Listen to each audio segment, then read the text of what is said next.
And hello, welcome to episode 87 of the Confident Live Marketing Podcast. In today's show, I'm joined by Michelle Levitt, talking about top microphones to sound awesome with on your live shows. As always, if you want to be notified of future episodes of this show, all you need to do is go to confident.live/subscribe.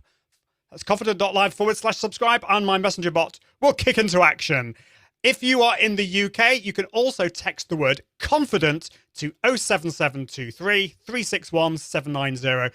There will be a US number at some point in the future, but that's where we are at the moment. And if you're watching the replay, it's awesome to have you here. Just put hashtag replay in the comments. This episode is sponsored by Tenx and Restream, and a little bit more information about them in a bit. But it's time to welcome Michelle. How are you doing, Michelle? Hi, I'm good. It's awesome to have you. I'm really excited. It's been quite a few years, I think, since we met each other at Social Media Marketing World. Yeah, I went to your talk on Confident Live streaming, and I probably sat in the back. At the time, I did audio-only podcasts, and the idea of putting myself or any of my coworkers on live was positively terrifying. I'm a script everything, here's the teleprompter kind of producer, and then edit a whole lot in post-production. So a lot has changed though between now and then. Yeah, well, I'm impressed that you're here. I mean, we're all on a live video journey. Well, not everyone in the whole world, but those of us in the creative space, I think, I hear a lot of people that have to say the same thing as you. They like no way in a million years will they get on a live show, and look where you are today. And I would say the same about myself as well. So it's great to have you on the show. So yeah, we're going to be talking about microphones today. But before we get into all of that, I just want to ask, where are you dialing in from today? So I am in the Metro East side of St. Louis, so smack in the middle of the US. Fabulous. I've not been there, but one of these days I will. Obviously, this is not the year for traveling, as we were speaking. No, not a good year for that. No. Well, I can see some fabulous people watching live across all the different places. I can see Alec Dorling is watching on LinkedIn, which is great because I was having some problems with setting up the stream to LinkedIn. So that's great. It's working. And on YouTube, it's always good when the tech works. Wouldn't you agree, Michelle? Yes. So that's great. Well, let us know where in the world you're watching from. If you've got any questions for myself or Michelle today, we're going to be talking about microphones or the different types of microphones that you can use. And Michelle is from Heil Sound, and I'm a particular fan of Michelle and Heil because I've got my Heil PR-40 here. I believe you've got a Heil PR-30. Is that right? Yeah. I like the 30. That's my go-to. So we can talk about that, about all the different types. So if you've got any questions, do keep them coming. But we'll be with you just after this.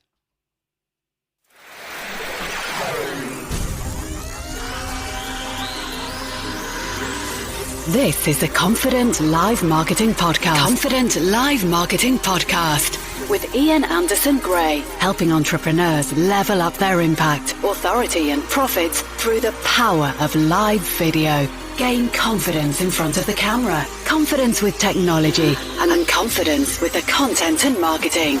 Together, we can go live! Hello, welcome to episode 87 of the Confident Live Marketing Podcast. I'm Ian Anderson Gray, and in today's show, we're talking about how to sound fantastic on your live video shows. Do you want to have that radio sound on your live broadcasts? Well, in today's show, I'm joined by the Creative Marketing Director for Heil Sound, Michelle Levitt. For all my podcasts and live shows, I have my trusty Heil PR-40 microphone, and I love to connect that up with my DBX286S. But today, don't worry if that all sounds geeky. We're going to make it really simple, and we're going to talk about the different aspects of microphones. Because at the end of the day, it's all about getting that really lovely quality of sound. So we'll be discussing the best microphones you can use to broadcast with your live shows and how to improve audio quality, all that kind of thing. The show notes for this and the podcast comes out will be at iag.me confidentlive.com/87. And as I said before, if you want to be notified for future episodes, all you need to do is go to confident.live/subscribe, and my messenger bot will kick into action. If you are in the UK, just text the word confident to 07723 361 790. Well, today's episode is sponsored by my friends at Content Tenx and Restream. So just a little bit of a plug of Content Tenx. Content Tenx have been sponsoring this show for basically since the beginning. And I'm very, very grateful to the guys at Content Tenx. So they're all about content repurposing. They are a specialist content repurposing agency. They will take that one live stream or blog post, podcast or video and explode it into a plethora of new platform-specific on-brand content. So this could be you have a live show or a podcast and they will turn that into a blog post or whatever you want. And they will do this all for you so that you can save time and focus on your business. But if they don't do it for you, then they can teach you how to do it via their podcast, blog, book, and toolkit. And they've got a new service called LinkedIn 10x. If you want to raise your game on LinkedIn, if you want to reach more people, if you want to just be seen by more people and have that real quality on LinkedIn, then all you need to do is create that one piece of video content every week and they will do the rest. So do check out LinkedIn 10x at the Content 10x website, which is content10x.com, content10x.com. And I thank you, Amy and the team, for sponsoring this show. I really, really appreciate it. Okay, it's time to bring in my special guest, who today is Michelle Levitt. Now, is the scene going to change? Come on, software. It always takes ages. There we go. So Michelle is the creative marketing director for Heil Sound. She has also been a musician, an artist, and the CEO of her own podcast studio. When Michelle isn't working, she loves going to concerts. So it's time to bring in Michelle. How are you doing, Michelle? Hi, Ian. I'm great. Awesome to have you here. Thank you so much for joining me today. This is a subject that I really want to talk about a lot more on the show, which is audio. I think we can get overly excited by the video aspect and forget about the audio. So for those people who've just joined us and for my podcast listeners, just let us know where you're dialing in from today.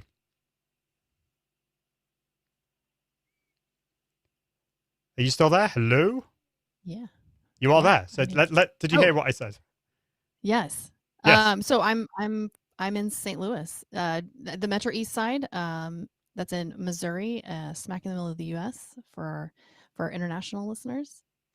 Fabulous. That's great. Sorry, I think you probably thought I was talking to the viewers and listeners. I did. I should be more clear in my questioning. Apologies, but thank you for that. Yeah, so that's great. And we met a couple of years ago at Social Media Marketing World. So was this 2018, 2019?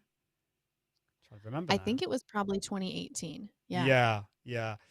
And you were just saying that you came to my talk on live video.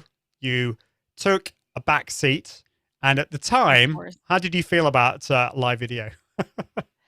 I knew it was something that I probably should be incorporating into Heil Sound's marketing plan, but I just didn't feel good about how to do that or how to put either myself or my coworkers in the position where it's like, okay, I'm going to stick a camera in your face and go, that sort of thing. And so it really made me nervous, and it probably took until basically the pandemic when it was just like, okay, now we have to do this. And all the time. So that was, I was very slow to jump on that bandwagon for sure. Yeah. And I think the pandemic has actually kicked a lot of people up the backside to actually get on with it. And if you're listening or watching in the future, yes, this is 2020. We're in the middle of the pandemic. But yes, we're going to look back at this year and think, oh my goodness, what was going on? I can see some fabulous people watching. So as I said earlier, Alec is watching from Gothenburg. Great to see you here. Tim Sorn is watching from across the pond. So great to see you. Thank you so much, Tim. I always appreciate you. Shout out to all your tech. Yes, I've been getting lots of new tech. So I've got a new Elgato key light. I've got a cam link. I'm doing lots of cool things. So I'm really, really happy with all the tech, the way that's going. So a little bit more about that. And we've also, oh yes, and Tim says, what kind of plants have you got behind you? Yeah, this is an artificial plant. I actually don't know what it is, but I'll find out for next time. So I've been showing this on my stories, but I've been trying to up my game in the background. You've got quite a cool background, Michelle. You were telling me that I mean, obviously you go around to a lot of conferences with all the kit from Heil, but you've installed it in your home, haven't you? Yeah, I have. My mom wasn't terribly thrilled when I told her I no longer have a guest bedroom. But yeah, we brought our actual trade show booth to our house and set up the backdrop, and we have our whole like comparing listening station that we can use here to demo microphones. So it's been nice to just be able to sort of pop in and out of here and do that. But yeah, grandma is not happy about the guest bedroom being gone, but I told her it's just for 2 weeks and then we're gonna Well, find another yeah, location. yeah, it is one of those things. So there we go. So yeah, Tim says big shout out to Tenx, and we've got a question from Alex. So we do keep the questions going. I'm going to be talking to Michelle about all the different types of microphones that we can look at and the different aspects really, because it can be quite a complicated field. And I know this is one of your things, Michelle, that I think a lot of people can get very geeky, can't they, about microphones? You know, are you using a dynamic microphone or supercardioid microphone? And the rest of us are thinking, what on earth did you just say? So we're going to get into all of that. Alec is saying, at some point I would like your views on my microphone choice. Elgato Wave 3 I bought because it has the ability to have up to 9 audio channels, which can be blended as an audio source. So that's an interesting one. I have not played with the Elgato Wave 3. This is a new microphone from Elgato. So I can't really give you any information about that. But today I think we're going to be looking at a bit more generally about the different types of microphone.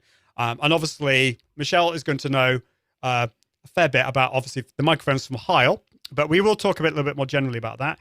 And Tim says a big shout out to St. Louis.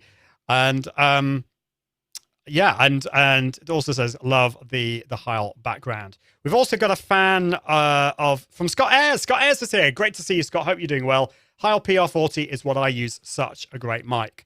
So we've got loads of questions coming through, Michelle. But let's I just want to ask you, how long have you been working at Heil, and how did you get into that? Yeah, so I've been at Heil for 16 years, which is a very long time. So a lot of people ask me, how did I get this job? Because it's one of those jobs that you're like, oh, this is really cool. So I went to school for graphic design, photography, and stuff like that. And I went to school on a music scholarship. So I've actually been using microphones for about 25 years, performing live, recording in studios. And, you know, I've used a lot of different types of microphones in terms of like their element composition, also different brands of microphones and in different applications. So I have a lot of experience on what to do, what you should use and where and why. And that's really important when you're talking about microphones, because believe me, if there were one microphone for every application, you know, we would have that, but there's not, unfortunately. So yeah, I started off working for Heil Sound as just a graphic designer working on their catalog, and the role sort of expanded and expanded and expanded. Like you said, we met going to social media marketing world. I do a lot of self-education, as I'm sure everybody does these days. And, you know, now Heil Sound's doing some really interesting things. When I started with the company, it was the infancy of the Pro division, and I actually built the first Pro website for Heil Sound, and we're in the process of building yet another one. I think this is like the 5th or 6th website I've done for them, which is kind of crazy. But yeah, that's kind of how I got this job and that background. That's awesome. And tell us about your musical background, because I think that's something we've got in common. I've got a musical background. I trained as a singer, and I was just always interested in the creative side of people. Yeah. So my husband and I actually met playing in a jazz big band. So I am a saxophone player, and the one thing I understood about microphones was the ones that I didn't like the way they made my saxophone sound. So early on, I didn't have a lot of experience or understanding about why I should use certain kinds of microphones or others, but I could clearly hear when there were problems. And I think a lot of people are in that position now where it's like, I don't know what I should have, but I know what I don't like. Yeah, definitely. Well, so my question to you is, why is getting the right microphone so important, specifically for live video? I mean, I think it makes sense to get a decent microphone for podcasting, but why live video? Because it's video, surely. Yeah. Well, I think it's the same reason as podcasting. Like if Mm. people can't clearly hear your message, like if you go to the extent of getting the 4K link, I have the same one for my camera, because I want the video to be really top notch and crystal clear. I want the same thing for my audio. It doesn't make sense to neglect one aspect or the other. You want sort of the whole package and to look really professional. Yeah, definitely. I think that's so important.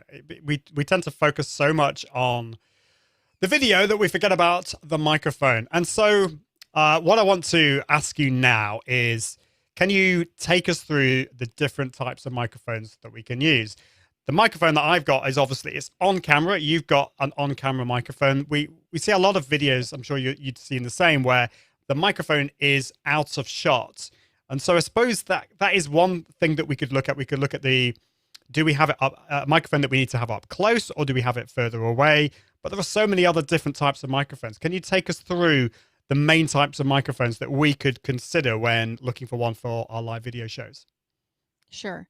So there are really two types of microphones that you need to concern yourself with for streaming or podcasting, and those are dynamic or condenser microphones.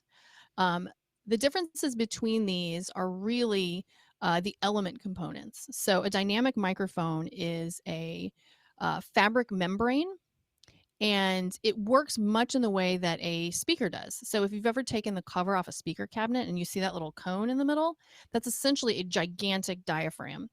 And so a speaker works by taking a signal and turning it into audio, and a dynamic microphone works by taking audio and turning it into a signal. It just works in reverse. So if you took the cap off this microphone, you would see this little diaphragm inside. Well, it's not so little, but it's much smaller than a speaker diaphragm. So a condenser microphone is a powered metal plate inside it, and it's flat. And a condenser microphone is designed to pick up all sorts of sound in a very, very detailed way.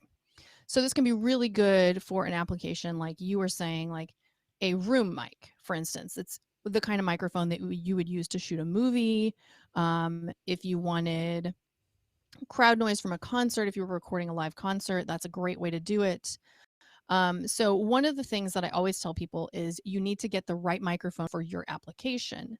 Now, if you're going to use a room mic to record your video, obviously you need to do some sort of sound treatment. You want to make sure that if you're going to do an option like that, you don't have a loud outdoor environment. And another kind of microphone that you might run across for video applications are lav mics. We use lav mics when we shoot videos, when we used to shoot videos at Heil Sound. But because Heil Sound's a manufacturing facility and it can be rather loud during the day, our only option was to shoot at night after everybody went home. So that's something to consider if you're going to use a lav mic, because a lav mic is always going to be a condenser microphone. So up close microphones like the ones that Ian and I are using are dynamic microphones. And dynamic microphones tend to reject audio out of the sides or the back of the microphone, so it's not going to pick up a lot. You do have to talk up close to them, so they are going to be in your face. So it's something to consider. You can see Ian and I both sort of drop our boom arm down and we have it out of the way so you can still see our faces. So there are ways to sort of get around, having that boom right up in your face. Like Ian has his top side with it just sort of pushed away. I have mine actually inverted, so that it's sort of coming back up towards my face. So there are ways to get a little bit around having the mic right up in your face, but that's what makes it good for its application, is that you have to be up on it, so that when I'm going to do this, and you're probably going to lose my audio for a second, but I'm doing this on purpose. So when you talk over here, you're not going to pick up any audio. So you can't hear like the cat's outside the door, or my 1-year-old playing downstairs, or I actually have a landscaping project going on in my front yard right now. Yeah, and we don't want that coming through, do we, on the No. audio? So that's really, really helpful. The difference between a dynamic microphone and condenser microphone. And yeah, I started off with a Blue Yeti microphone, which is a condenser microphone. And I think the problem I had with that is that it picks up just about everything. I worked out that you need to put the gain down, put it up closer to you, but then it still picks everything up. So I think that's why I like a dynamic microphone. You know, it does mean it's in the shot, and that's not going to be for everything. And maybe this, particularly because this goes into a podcast, the audio quality is really, really important to me. But if I was just doing a show where I wasn't doing a podcast, maybe I would have a microphone out of shot, such as a lav mic. But there are also, I mean, I do see people using shotgun microphones and other things. What is can you tell us about a shotgun microphone? Is that like a condenser microphone, the same kind of thing? So they are condenser microphones. So it's great that you brought up a shotgun mic, because that brings up the type of polar patterns.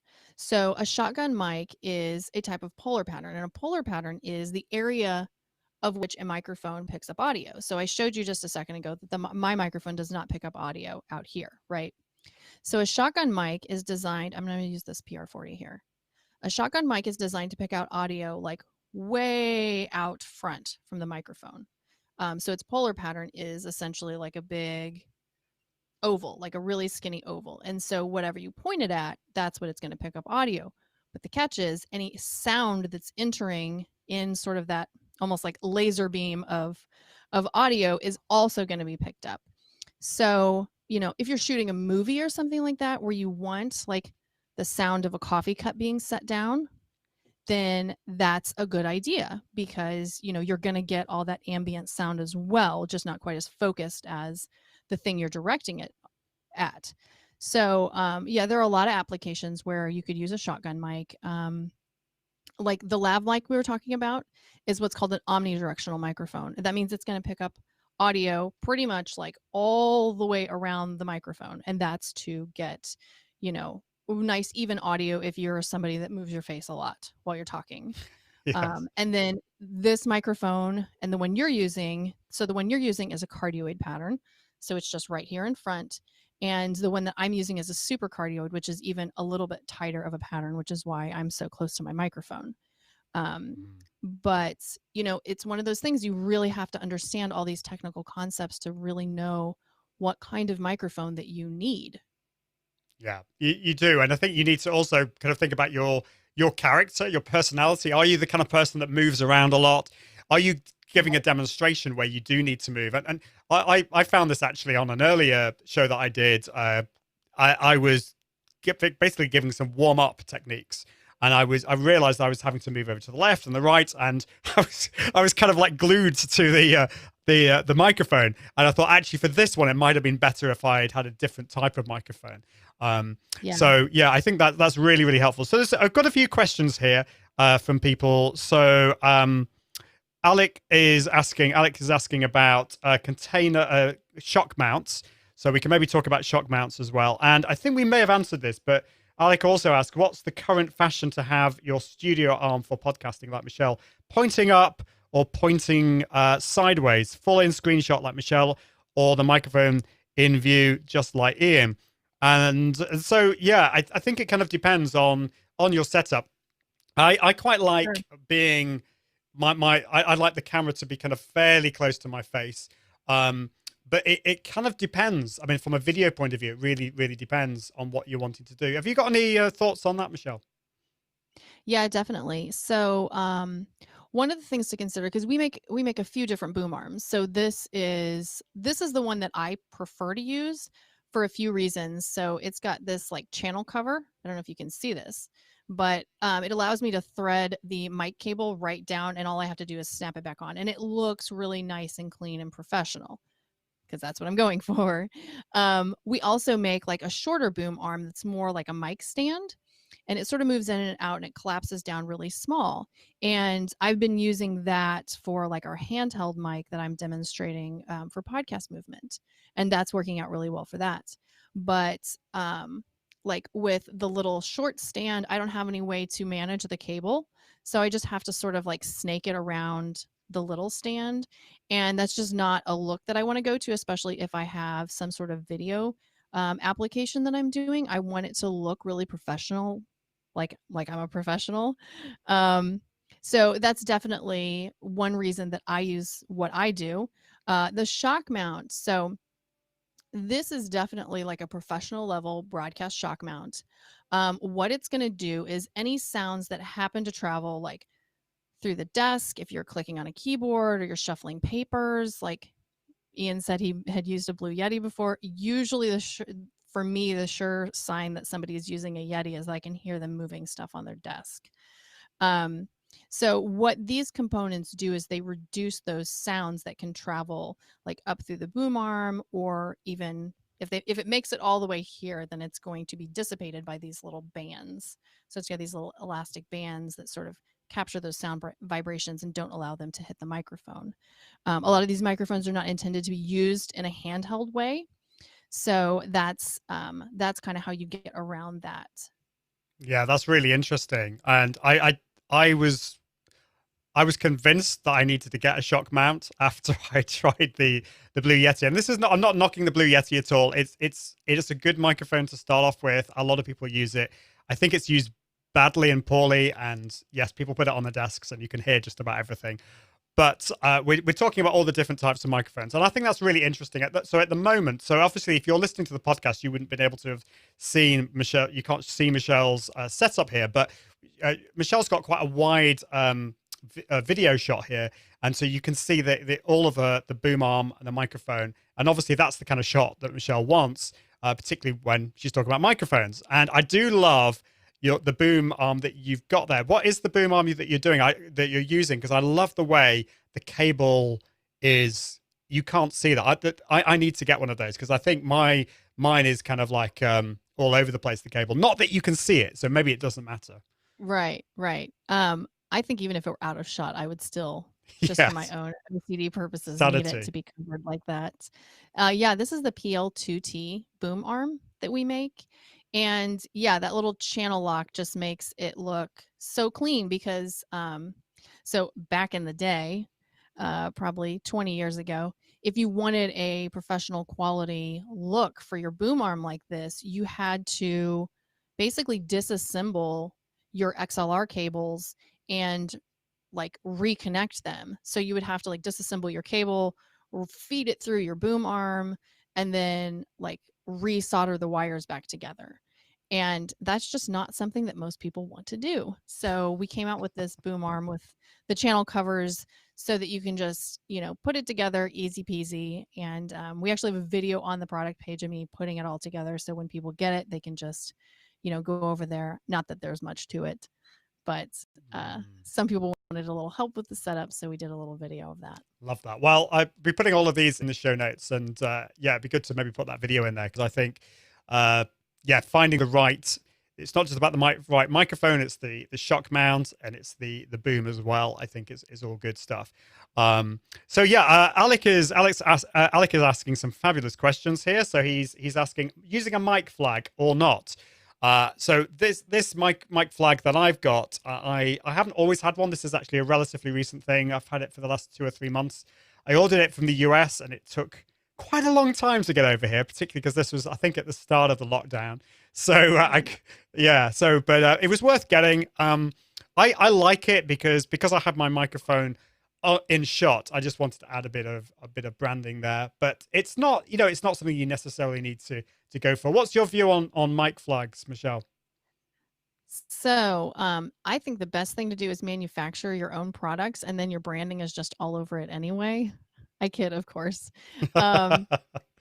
No, I love mic flags. They're such like old school broadcast. And I love that some of those things are being brought into podcast and live streaming, because I think there are lessons that, traditional broadcast can take from podcast and live streaming, especially now.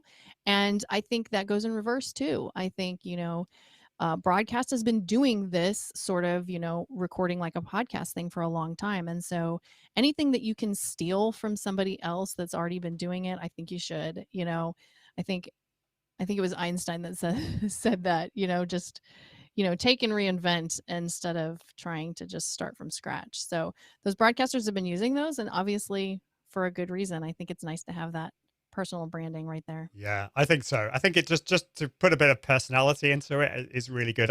I'm searching for one of these really, really old school on air lights that you can see in studios, and really struggling to find one. Really? If anyone, yeah, well, one that just looks. I don't know. I have a certain kind of look I'm looking for, really retro. So anyway, if you discover any, let me know because I'd love that. I know that BSW USA, they sell them. Ooh. And because they're one of those neat companies. They're a dealer of ours. Mm. They're one of those cool companies that BSW stands for Broadcast Supply Worldwide, and they embrace the podcasting market. I took them to Podcast Movement many years ago. They were the only dealer there, and we were the only microphone manufacturer there. And I think everybody else was like, what are you guys doing? And then within the next year, everybody else was there too. So yeah, they're one of those companies that sort of embraced that, like the similarities between broadcast and podcast, and they make those on-air signs. So you should check that out. I'll definitely check out. Oh my goodness, more stuff to order from the US. It's like we do sell things in the UK, but it's just, I don't know. It seems to be ordering everything for the US at the moment. But there we go. Just a few more questions before I get on to bring my next sponsor on. So Alec is asking a question here. Where is everyone else? I can see other people are watching, but where are your questions? Alec is asking some fabulous question. Michelle is not using a pop filter, but Ian is. Why? Why not? Very observant. So let us know, Michelle. Okay, so this is funny. So we just changed the finish of this microphone, and quite frankly, I am struggling without my pop filter or my windscreen because I normally use those things. But we just changed to this new finish of the PR-40, and so my PR guy would kill me if I covered this thing up.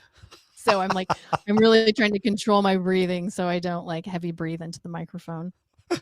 That's really funny. Yeah. So yeah, you would use it, but obviously, yes. I think it kind of depends. I mean, I've got this. I really like this pop filter. I don't know which one it is, but it's a nice metal finish, and I think that it gives you less stress because you don't have to worry about the P's and the T's getting in the way. Yeah.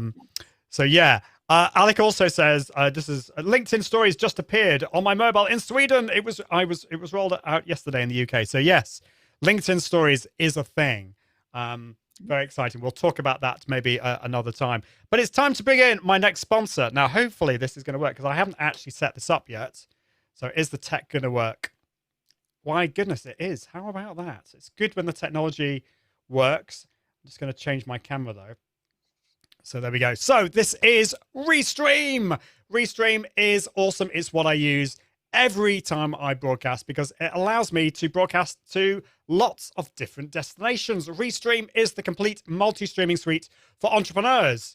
So with Restream, you can stream to multiple platforms at the same time, and they have a plethora of destinations, over 30, including LinkedIn Live, Facebook Live, YouTube Live, Twitch, Periscope, and so much more. So you can broadcast to Restream from another tool such as OBS Studio or Ecamm Live, and Restream will take care of that multi-streaming for you really easily. Or if you want to make it really easy, they've got a relatively new product called Restream Studio, and this allows you to stream professionally using your browser. So you can have up to 10 people on your show, on the broadcast, and you can bring in comments, highlight them on the screen, and do lots of really amazing things on there, such as playing pre-recorded video as well. So the great thing about this is it allows you to reach audiences across all those different platforms, multiplying your views, which is so important. And I love the chat feature that allows you to not just broadcast to all those different channels, but it allows you to engage with all those people on all those different channels, which is so important. And there's loads of other, for some reason it's not gone on the screen, it's gone completely blank. That's a bit annoying. But basically, why is my screen gone blank? It's just taking its time. You can also have the scheduler feature is great, and it allows you to stream your pre-recorded video live. And the analytics feature is really cool because this allows you to see how you're doing, how many viewers, how many watch minutes, new followers, and more. So if you want to find out more, if you want to sign up, they've got a free plan. All you need to do, and they've got some paid plans as well. All you need to do is go to iag.me/Restream. That's iag.me/Restream. And I thank you, Restream, for sponsoring the show. Awesome. Right. So more questions for you, Michelle, if this is going to work. It always takes ages to get back. There we go. So in terms of for live streaming, you've got a PR-30. I've got a PR-40. I just, first of all, interested in your, why do you go for a PR-30 and why would somebody go for a PR-40?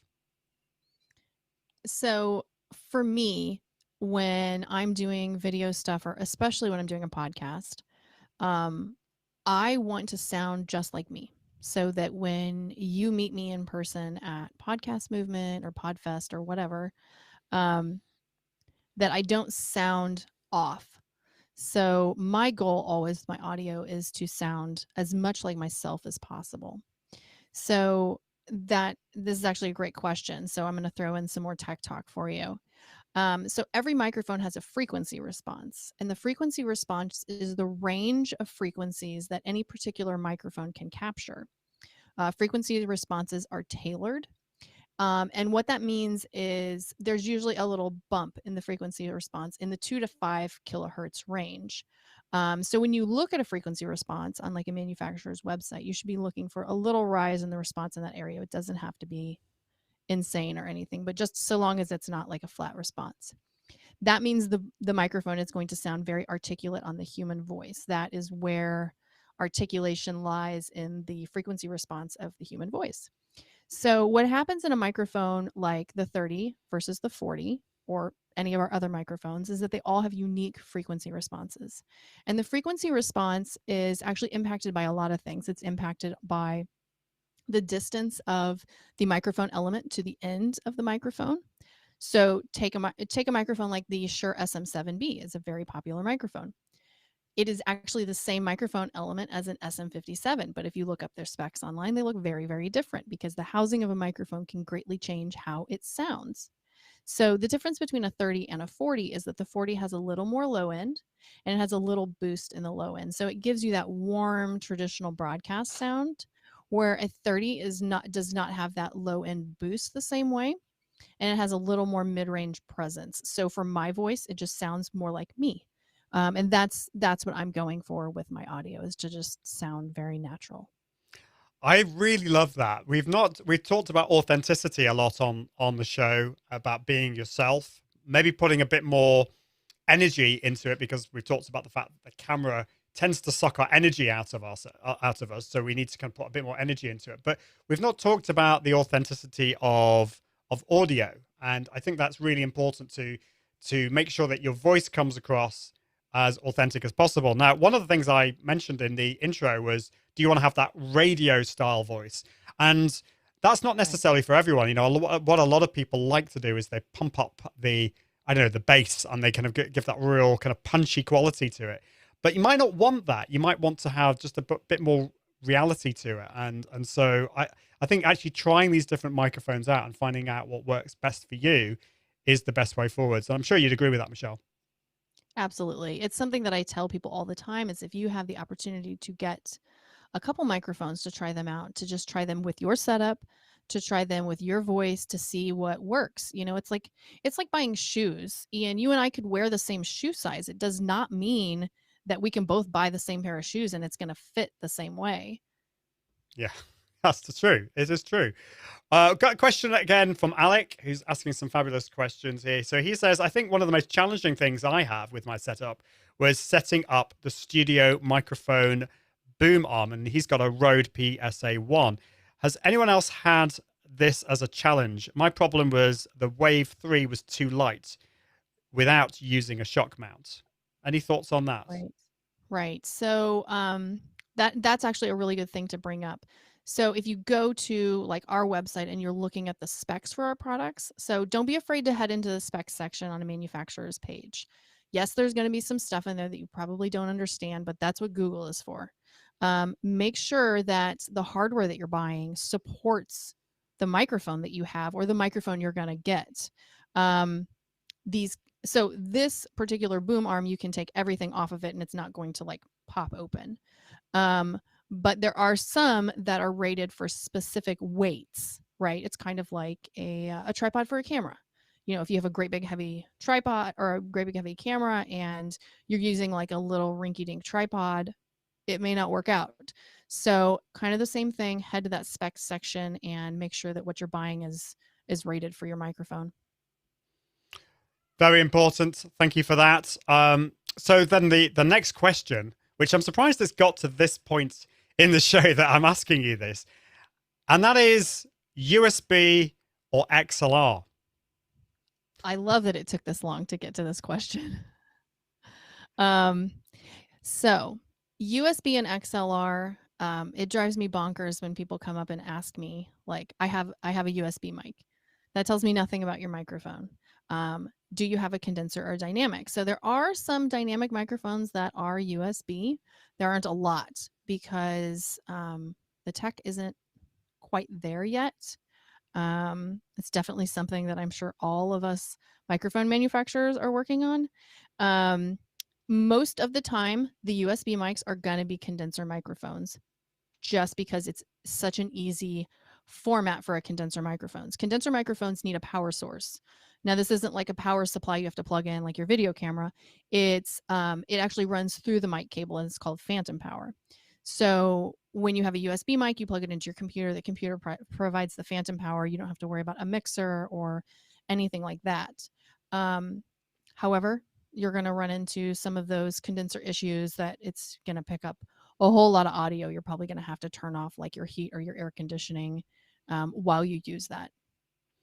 Yeah, no, that's really helpful. And obviously, if you're using a USB microphone, the advantage with that is you can plug it directly into your computer. If you have an XLR, you're going to have to get some extra gear. Now, for me, what I've got is what is it called? It's the Focusrite Scarlett 2i2. It's a box. It's an audio interface. It allows me to plug my microphone directly into that, and then that plugs into my computer. Or you could use a mixer. Or you can, there's lots of different things. And if you're interested in finding out a little bit more geeky information about that, all you need to do is go to iag.me/podcast and find in fact, I'll try and find it in a second. It was the episode where Mike Russell was on the show and he was going through all the different setups here. But Michelle, for you, I mean, I know that you've got probably quite a cool setup. I think you're using a mixer, aren't you? Tell us a little bit more about your setup. I am. So I'm using a mixer today and for the next couple weeks, only because I'm doing this podcast movement booth and I'm demoing multiple microphones. One of the things that's really important when you're recording audio from more than one audio source, whether that's you're using more than one mic to demo like I am, or you have a host and a co-host situation, is that each person has their own mic channel and each person has their own audio levels. Because like my husband comes in and takes over a shift doing this, and he changes everything about the mixer because he speaks into a microphone differently than I do. The other thing to that is that then obviously you can record multi-channel audio and multi-track recordings, and then you can edit out, say I sneeze into my microphone while Ian's talking, he can cut that out in post-production. So yeah, for this application, I am using an Allen & Heath Z10, which is a 4-channel mixer. Honestly, all I use on this is the gain, the line level, and the main mix out. That's it. I don't use any EQ on my microphones. I don't use any pre-processing or post-processing. Normally, though, I do use a Focusrite. I like a really basic, simple setup. I don't want to have to have this great big box on my desk normally. I want something streamlined that when I'm not using it, I can just sort of push it out of the way. And it's not taking up a large area on my desk, because this one definitely does. Yeah, but there are a lot of simple little interface boxes or simple little mixers that you can get that are not a lot of money and really, really easy.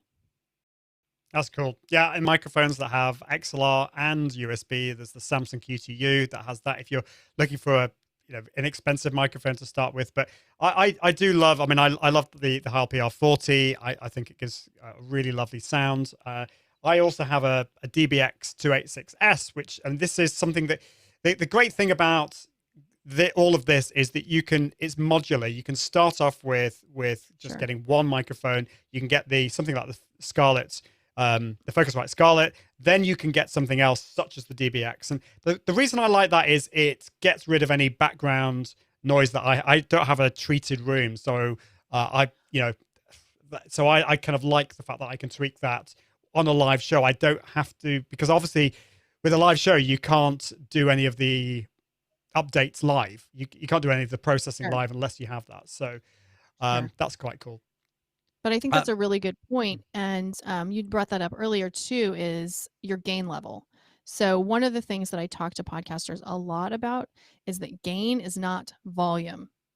And gain can get really, really nasty if you don't know what you're doing. So you don't want to turn your gain up when what you want to turn up is your volume. So if you can't hear yourself, instead of cranking that gain and getting all that room noise, keep your gain at like 50 to 60% and change that line level. So that's one of the good things that you can do with using a small, simple mixer, is that you'll have those outboard gain controls. So then so with the Focusrite that you're using, you kind of have to do that stuff in your DAW or in your processing. If you're using like a little mixer like I am, you can just sort of tweak those things in front of you.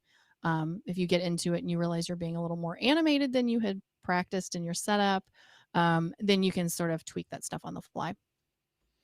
Very important. Yes, I've had the issue where the gain's too high and there's nothing that you can do about it afterwards, because if you're distorted, that's it. You can't what's the word? Distort? I don't know. Undistorts your sound. Right. So we're at the end now, but so if you were to recommend maybe a kind of a more budget microphone, a cheaper microphone, and also a more professional, high quality microphone, which ones would you recommend for our viewers and listeners?